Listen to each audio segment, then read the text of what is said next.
Hey everybody, what is good? We've got some interesting sun happening, so I'm going to do my best to stay out of that so you can get this really cool message. But my name is Juliana Page. Hello, if you are new.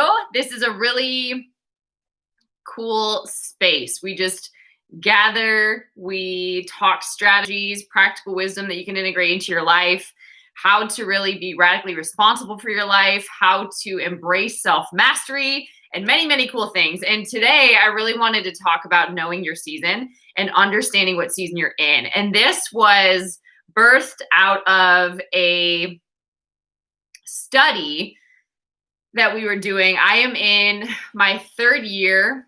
I know it's crazy. Like after undergrad, grad, and all these certifications, I'm now in ministry school. So I'm in my third year of ministry school. And the reason behind it is really just to know a lot of truth that I have never heard delivered in this kind of way, understanding the kingdom and embracing the kingdom and kingdom mindset. Just wild, just wild. And it's almost like the more you know, the more you don't know. So I have been hungry for this. I absolutely love it. It is amazing. And it's composed of many 5-hour time blocks on Sundays and then revival group meetings during the week to really work through what you're learning. And so one of those was really talking about what sets people apart, and particularly people of God being able to thrive in every season. And if you've heard me speak before, that is like my jam. I was somebody that was really cultivated in an environment or raised in an environment where I was taught to survive. Like survival was the thing. It's like, these are the steps you follow and you'll get along okay. But if you don't, like, this is what's going to happen to you. There was no sort of sense of thriving at all. It was just like, this is the path that you must follow, or there's these consequences, which is stressful, right? But I love, the Apostle Paul says this. It's actually in Philippians 4. It's Philippians 4, 11 through 13. Now that I speak in regard to need, for I have learned in whatever state I am, to be content. I know how to be abased and I know how to abound. Everywhere in all things, I have learned to both be full and to be hungry, both to abound and to suffer need. I can do all things through Christ who strengthens me. A lot of times we hear that part, like, I can do all things through Christ who strengthens me, but contentment is being content in any season, no matter if you are abased or abounding, right? If things are going really well or if things are not going really well, you can still thrive, right? So that is a huge verse. Love that one. But some of the highlights, I'll just give you some plot points and then break it down because we really hashed it out. So a highlight is seasons are really differentiated by what God is saying during that time. Okay. And I know a lot of times we just think of the earthly seasons, right? Summer, right? Spring, summer, winter. No, spring, summer, fall, winter, whatever, whatever order you want to put those in. But we often think about seasons as earthly seasons, right? And if that is the language that you can gravitate to, God can definitely speak to you through that. But it's a radical concept to thrive when things don't go as planned, right? That's often when we choose not to thrive. We choose to resist. We choose to struggle. We choose to make things harder and more complex than they are. We choose to sometimes get off the path or try to make things happen in our own way, in our own timing, and then often suffer consequences of that. So it's interesting, though, because in order to thrive, what that means in this context of what we've been learning is to really be engaged in God's plan. And to be engaged in God's plan, you've got to have a relationship with God, because how else are you going to know what the plan is, right? So huge. Now, we fail to thrive when we're unaware of the opportunity that is directly in front of us. As long as we long to be at a different place. Okay, so let me say that again. We fail to thrive when we are unaware of the opportunity that is directly in front of us, okay? And the enemy would love nothing more than for us to be deterred from our assignment. I was talking to a client on the phone today, and it was really about identity and confidence. And I really was able to reference with her in my first book, God's Vibes Matter, Co-Laboring with God. I suggest how the enemy wounds us early, right? There's these childhood wounds, there's these things that happen early in our life that often reveal what our path is. So, for example, in my own story, we learned to suppress our voice, to not use our voice, to just shove everything down, act like everything was okay, and to just silence ourselves, right? Also really struggled with betrayal and abandonment. So take her identity, take her worth, take her voice, make her powerless and hopeless. How am I going to function and thrive, right? If this is what I know and become accustomed to and align with, there's no way, right? But as a child, you don't have the maturity, you don't have the process, you don't have the fullness of relationship necessarily to really be able to perceive things and really understand and apply wisdom, right? So that's often when that happens, which can put us on a really interesting path if we're not careful. So we are always students in any season. We are students, not the teacher. God is the one who decides what we are learning in each season. Woo, that is a huge one. And so what we can do, some things that we can do is we can recognize what is in front of us and absolutely just do it, okay? Meaning that's deliberately choosing not to rush or skip steps in the process. And it's really learning to embrace God's process. And we will, if we don't do this, we're only going to find ourselves in survival mode. So I was talking to another client today, and it was about how she was really wanting prayer around hearing the voice of God. She just feels like she's not hearing God anymore. And an encouragement that I offered as well was absolutely, yes, I'll pray for you on that. However, God doesn't always speak the same way in some seasons. And I personally have been through some seasons where I wasn't hearing God either. But what is God revealing in that season? There's still themes, there's still lessons, right? So it's really a lack of trust that's making us rush. Okay, so it's a really big indicator that we're not in faith. And a really great test is to see, can you not complain, right? Are you going to get out ahead of God? Or can you really embrace what God is doing without making it about you? So do not complain, go through the motions, or look for a way out, but embrace what God is teaching you where you are. Promotion is coming on the other side of tests, and growth happens in the process. So a couple of thoughts as we hashed it out. We had a couple of questions, and I typically take notes on my phone. But some of the questions are, what season are you in? And this is how we can make this practical for you. What season are you in? What are you fighting? What are the lessons you're learning? What are you building? What can you embrace?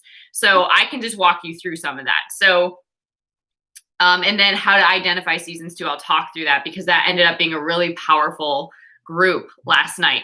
So what season are you in? In our group, folks were really struggling with this. So 2 weeks ago, I was paired with a group of gentlemen that really had no context to understand that. They really did think, oh, well, am I thinking, am I in winter? Am I in spring? Am I in summer? Am I in fall? And what does that mean for me? And I don't really know what season I'm in. And this is kind of just what it feels like. And I don't really know, like I don't really know how to apply that to my life, so to speak. And so my encouragement was, okay, so like remove the seasons for a second, right? And just look for themes. A lot of times there's themes, there's repetition, there's patterns, there's things that you keep being reminded of. Like, what are some common themes that you keep rubbing up against, right? So for one of the gentlemen, it was surrendering his old way of understanding and embracing a new thing that God is doing, which is interesting because it really requires you to be present and also to let go of the way you think things should be and the timing of things. And it's a really active state. Another gentleman was just being present and really just open to information. So he's really leaning in for, what was his main, he's really leaning in for corporately what's happening in the church, but then also what does that mean for him personally? So this was actually really mind boggling for him. So it really was an invitation for him to actually consider, okay, let me take a look at some of what's happening in my life. Now, yesterday in our group, folks were talking about, again, the seasons that we're in and really just applying that to our life, because we're in this earthly season. This is what the season's about. Like, it's a shedding of things. It's a falling away of things. It's a letting go of things, right? It's fall, right? So like logically you can make that jump. Pinterest will tell you that too, right? But not always is God in alignment with earthly seasons like that, right? And so that's sometimes hard to understand. And there was a gentleman that brought up, okay, well, I really just want to make sure I get this. So like, I think, this is what he's saying, I think that a season is different than really being in alignment with God. He was distinguishing the difference between the two, which I will touch on here in a second too, because I think it's just an important lesson. So you could be in this example that he just created, right? He was saying, okay, so what if, you're in a season where you lose your job and like, yeah, you're learning to trust God, but like, how do you know if like this is God's will, you're aligned with God's will, or like what that season's about, like, and you're supposed to be content with that, like, how, help me out here, right? Like, he was really, really struggling. And so I was led to share, and I said a couple things. I said, for me personally, it's not always about earthly seasons, okay? But I've also noticed there's things that God is revealing to me. There's things that God is teaching to me. There's different things that God is doing. And I want to be in sync with that. Otherwise, I'm going to be resisting. Okay, so check this out. There have been seasons where there have been silent seasons, similar to what I shared with this woman on today. It's a very relevant time for this talk. And silent seasons are really tough, right? You might have heard a saying that the teacher is silent during testing, right?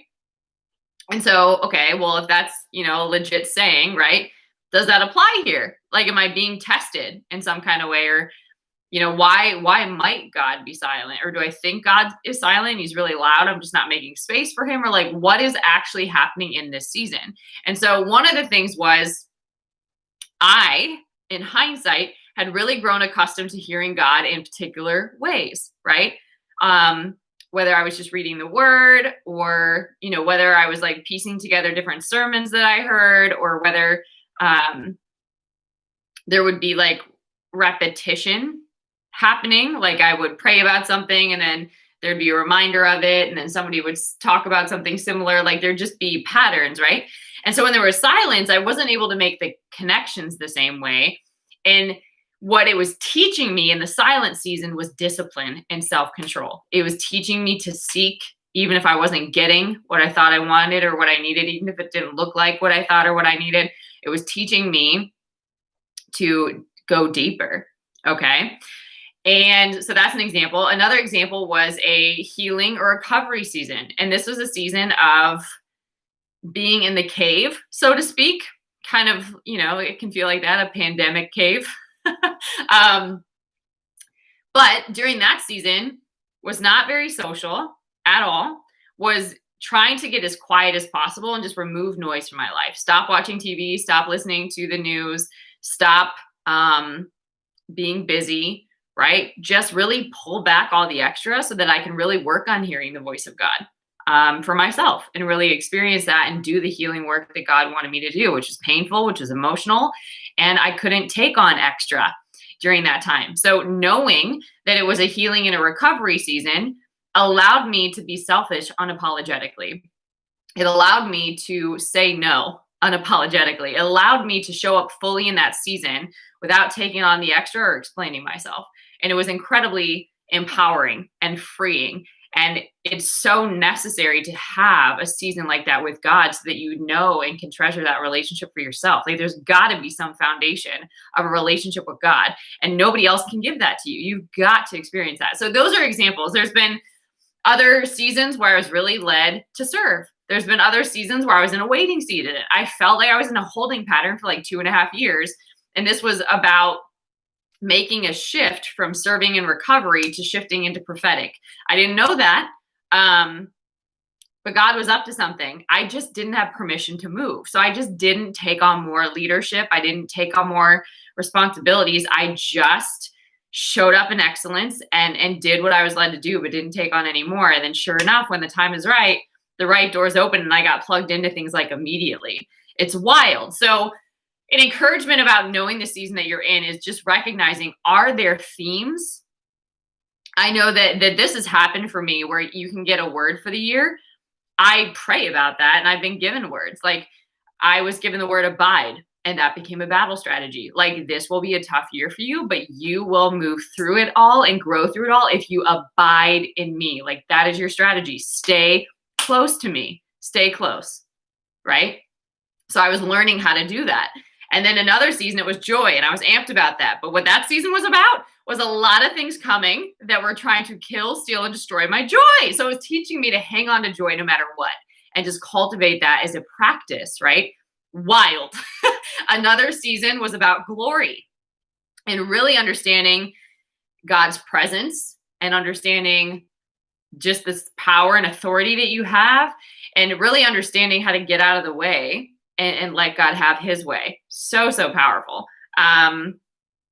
So powerful. And even just, being able to embrace the prophetic, just so beautiful. And so really important. Another one was radiance and just being able to shine, like arise and shine, right? Like there's going to be a lot of dark things happening. Arise and shine in the midst of it. Like that's what I've put you here to do, like arise and shine. And so that has happened for me where I'm given words and themes and they carry through the year. Again, there's patterns. I will notice fruit of the spirit is another way that I can really identify what season that I'm in. So if I'm really learning patience, it's typically a waiting season. If I am getting a ton of new knowledge and information, it's usually a preparation or a training season where it's like I'm getting information and applying it immediately, right? And so for example, it could be like, here's this new lesson. Oh, and here's the person that needs the lesson, release it. Like it's not for me. It's just like, will you embrace the flow that I have you in? Right. So it's wild, but that's an example of how I recognize what season it is. And it is often not in alignment with the actual seasons of the world, which would be really confusing if I was just like, oh, this is a season about letting go of all these things. Maybe not. Maybe not. Maybe it's a season about clinging to the things that are good. The exact opposite mission. Like, so it's really important to have, my recommendation is just really to have relationship with God. Okay. Because God can reveal to you what your personal season is. And he can also reveal insights about a corporate season as well. So that's what I would say about what season are you in. The other thing that we really went into, like this guy mentioned, was, so for example, in the example that he gave about a gentleman losing a job, that could be a season about really recognizing what you've been putting your faith in and what your source is. It could be a coming to more clarity, to more awareness of what you are making idols of in your life, potentially. Not, again, that you're good, bad, right, or wrong. None of that. But where's your faith? It could be looking at where's the root of your faith. It could be an opportunity to trust God as your provider. There could be so much happening there, right? And then the work for this gentleman, the opportunity in this scenario is to decide, do you want to align with God or work against God? Okay. And so we were really digging into like, what are the benefits of deciding to stop struggling and thrive, not survive. And so an example that I had is that I used to really struggle, and people come to me now on this purpose, right? Like, what is my purpose? Why am I here? Who am I? Right? Like I really struggled that from as early as 10. I was really trying to hash that out. And so finally, I had a moment where I just got hit with revelation. It was like, you are alive, therefore you are on purpose. You don't need to go searching for your purpose. Live like it. Live like you're on purpose. Like, get busy, which is what this message reinforced. Get busy about doing exactly what is in front of you. Do it well. Work what is in front of you, work what is in your hand, make the most of it, do it with excellence, and you'll be given more. And God, often, if you look back on your story, it's not a straight path. It's like all over the place. Like, you took you over here and you did this thing and then you went over here. And so you can't really figure that out. I know a lot of the degrees that I got and the things that I studied and the places that I moved to, the different things that I invested in, didn't lead to a straight path. Like, you go to school, you get this degree, you get this job, boom, you're done, right? Like, it was not like that at all, right? Like, to anybody in the world that doesn't know how spirit operates, it looked like probably I was going crazy, right? And then I was just wandering around, but it wasn't. And if you have a relationship with God, you have this conviction and it's not as scary. Like, you can take these faith moves, risk, right? More often, because you know the one that's leading. You don't need to know where you're going. You can just trust the one that's leading, right? So that revelation about purpose was huge, because it was like weight was coming off. Like, your job is no longer to search for your purpose. Your job is to no longer figure it out. Your job is to trust that your breath in your lungs is on purpose, right? You didn't put it there. So God put your breath in your lungs and has you here on purpose. Now live like it. What has he given you? What are you connected to? What resources do you have? How can you use those on purpose for his glory and by his power, right? Like, that would be the first step. So that takes a ton of pressure off, because then you don't have to get caught up in what I call future tripping or anxiety and just visualizing the future without God. And you've got to figure it out. You've got to be in survival mode because you're self-reliant and you're independent. You've got to keep together and the world depends on you. And when you recognize, after playing that movie out so many times and seeing how it ends, if it's up to you, you're going to fail. If it's up to you, you're going to fail, because you've got to keep it all together and you're just not that powerful, right? So that is incredibly freeing. Now, to the context of, in this example, this gentleman has the opportunity to agree and partner with God and align with God and what God is doing, or he can go take things into his own hands. And a lot of times we take things into our own hands. So what kind of is the difference? Well, to me, a major difference of surrender and trusting God, which is huge. I mean, it took me so many years to learn, and it still is a challenge, right? It's the difference between swimming upstream and getting whacked by waves and cutting yourself on rocks and things pushing you back and just like overwhelming you and nearly overtaking you, and flowing downstream and letting things come to you at the right time and in the right ways. Different. Totally different experience. And I am all about experiential education, because I could preach, teach, train, speak, whatever, right? But unless you experience it for yourself, like, you don't have that, like, I know that I know that I know conviction, right?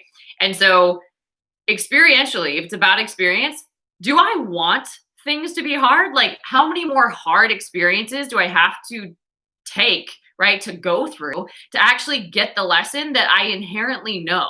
I know that God leads in ways of pleasantness and peace. I know that God has good plans for me. I know that thriving is my birthright. I know that I'm doing an incredible disservice to the world when I'm living in a poverty mindset and when I resist abundance.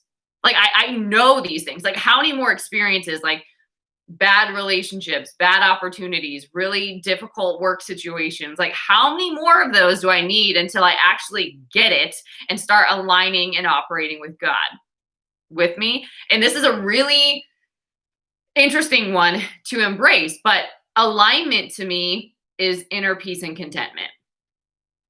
It's my thoughts are aligned with God's thoughts. My words are alignment with God's thoughts. My behavior is rooted in faith and confidence and courage and boldness and trust, right? So it's not desperate. It's not forceful. It's not pushing. It's not any of that. It's very different than the world. Like, the world would just come at you and like throw all this stuff at you and push you and force you and say the hustle and all this stuff. And it's up to you and all of that.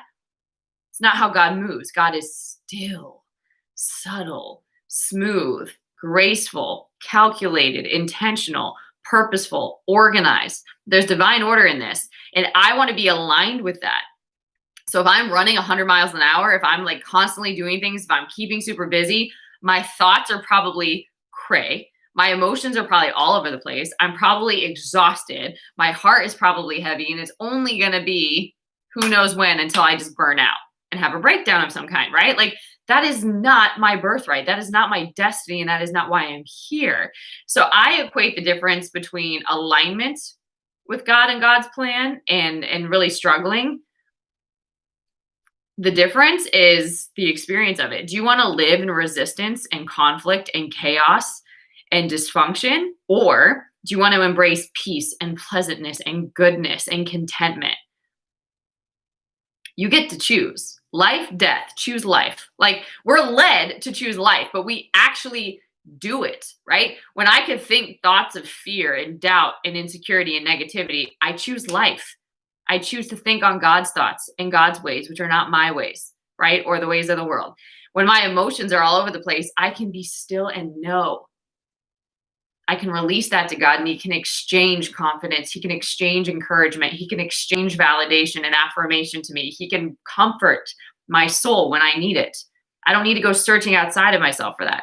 Or when my heart is heavy, right? God is near to the brokenhearted, and He knows how to just flood that deep place, right? And to release that heaviness and that weariness and give me a lift and give me this supernatural strength. And then I can do all things when He does that, right? But if I don't come to Him, I don't get that juice. Like, I got to plug into the socket to get recharged, right? Like, this sucker is going to die if you don't plug it in eventually, right? So to keep my battery charged, I got to plug in every day. Like, we plug these in more than we plug ourselves in. And that's whack to me, okay? But it's what we do. So some examples, I can kind of like break down what I went through and then just give you a challenge. So what season are you in? Training for harvest is where I'm currently at. So there's been a lot of creativity. There's been a lot of creation in general, production of things to make sure that they're solid and stable for the influx of people that are coming. So systems and team and all of these elements are coming together right now to be able to support new customers, clients, all that stuff. What are you fighting? I think what I'm fighting is a level up in identity, right? So like, I know who I am as Juliana. I know what I carry, but identifying as a next level business owner, entrepreneur, leader, right? With the new information and exposure I've been given, that's different. So actually, how do I think like that? How do I communicate like that? How do I take care of myself in that environment? How do I steward this well? I'm really navigating that. What are lessons that you're learning? Patience, trust, quietness and steadiness, focus, imagination, and really employing the imagination to serve you versus working against you, and creativity, really learning when to be bold and step out, and when to like be still and know, or when to just be humble and willing, and just staying in step with God. What are you building? Definitely business, longevity, leadership, consistency, humility, just continuing to build character for sure through all of that. What can you embrace? God's faithfulness, expansion, worthiness, and God's perfect timing. So those are examples. And these are the questions that I would have for you. So really embracing that seasons are about what God is doing. Just want to highlight some things again. Seasons are differentiated by what God is saying during that time. So what has God been saying to you? Personally, what has God been saying to you? Okay. And what would it look like for you to thrive in the season that you're in? Not just be struggle, survival mode. What would it look like you to thrive in the season that you're in? And we fail to thrive, as a reminder, when we're unaware of the opportunity that is directly in front of us. So essentially, how can you stay fixed and focused on what's in front of you and just show up with excellence? How can you do that? Because if you are faithful with little, God can bring you into much, right? So recognize what's in front of you. Be a student. Let God guide and direct and establish your steps. Don't rush or skip in the process, right? A lot of times we're just rushing, rushing, rushing and missing so many divine encounters, so much wisdom, revelation, opportunities. So don't rush. And then if we don't embrace the process, we'll only end up in survival mode. So lack of trust, recognize that that's what's making you rush. So how can you really surrender and trust that you're growing and that this process is necessary so that you can really embrace it and juice it for all it's worth, and just really not complain and decide that you're not just going to go through the emotions and that you're actually going to embrace what God is doing, because you know promotion is coming. Like, how can you really be proud of yourself in hindsight for how you walk through that season? Okay, because a really good example, I was walking through something very, very difficult with somebody. And I had a woman speak into my life and she said, God is trusting you with this. Wild. Like that had never crossed my mind. It was more like, why is this happening? And what do I do? And, like it was very emotional. It was very scary. And so to hear that God is trusting you with this, it just called me to attention in a different kind of way. It definitely was prophetic.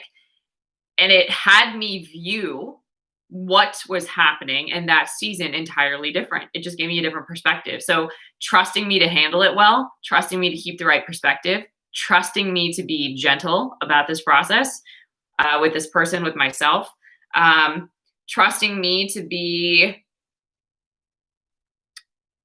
honoring and respectful, trusting me to count on God throughout this entire situation, not lean on my own understanding or my own thoughts or my own ways, trusting me to not let things get rooted in my heart. So many, it was heavy, but it was wild. It was just that word alone that really helped me. How can I embrace what's in my hand? So for example, I was given a lot of great tools in that season to really level up my lifestyle habits, to get myself in check so that I could be stronger physically, stronger mentally, with some different personal development that was being put into my life and new knowledge that was being put into my life, stronger emotionally. I was put in different life groups and things, right? And leading different life groups. So I had these outlets. So there was a structure in place to allow me to thrive in the midst of it. And God was trusting that I would use what I was given to move through that gracefully. Wild, but totally different experience. And I still have a relationship with this person today because of that, where I could have just, if it was my way, right? That's often what we do. Like, nope, it's too much. Goodbye. Like, just block ministry, cut off ministry, whatever, right? And it's just not healthy. And that I wouldn't have grown. I probably would have had some stuff in my heart still. It just would have been a mess. So for what that's worth, I don't know. That was for somebody, because I haven't thought about that for a minute. So at any rate, here's some questions that you can journal on and that you can pray about with God. Okay. So first question is, what season are you in? Again, you can think about it. The encouragement that I have with this is that God will speak to you in a language that you can hear, that you can understand, that's relatable for you. So if it is the earthly seasons, God might use that for you. If it's a theme or a word or a pattern, something that you keep experiencing when you're worshiping or you hear certain songs, like there could just be themes. So explore that. What season are that you in? Because then you can really embrace it. So if you're in a season of really being tested with discipline and self-control, maybe that's a preparation season for more responsibility. Just an example. What are you fighting? So like, where do you have resistance? Where are you not aligning with God? Where are you choosing survival mode versus thriving? And just brain dump lists in the beginning, and then you can go deeper with that. What are the lessons that you're learning? Which is so, so powerful, because if you can see what you're learning, you could really lean into it in a way that if you just stayed in this like, why and like victim mode, that you would not be available for. What are you building? That's so, so powerful. Like, God is using it. Remember, you are on the potter's wheel. Your goal is to stay in his hand, even when he's like, we're getting rid of that. We're smoothing this out, right? Like, you stay on the wheel as the potter is perfecting and refining and moving things around, right? So what are you building in this time? And then what can you embrace in this time. So rather than embracing fear, chaos, dysfunction, anxiety, all of that, right? Like some of the things I mentioned, God's faithfulness, expansion. Like I'm really expanding and taking up more space, which is new for me, but that's what I'm doing, right? Like I'm being radiant, right? Worthiness. Like I'm just trying on like what it feels like to be worthy and like embody that every day. And God's perfect timing. So like rather than me like forcing and controlling and pushing and getting my way and right? Like I'm just gonna trust. So I'm not gonna like grip outcomes and details. I'm just gonna let it go. Like I'm gonna do my part and I'm gonna like praise God for his part. With me? All right, guys. I hope that this message has been helpful for you. I think that this is a constant evolution. To be honest, this isn't something that you're just like, ding, I get it all, right? But it's something that the key is to stay in relationship with God. And that's how you can always go back to alignment. It's your home base. You can always come back home, right? And it's natural for us to kind of like drift a little bit and then come back. But it's kind of like a magnet, right? Like you'll just keep coming back. And you just want to do that often throughout the day so that you're not like, boom, and then you got to figure out how to close that gap, right? So it really comes down to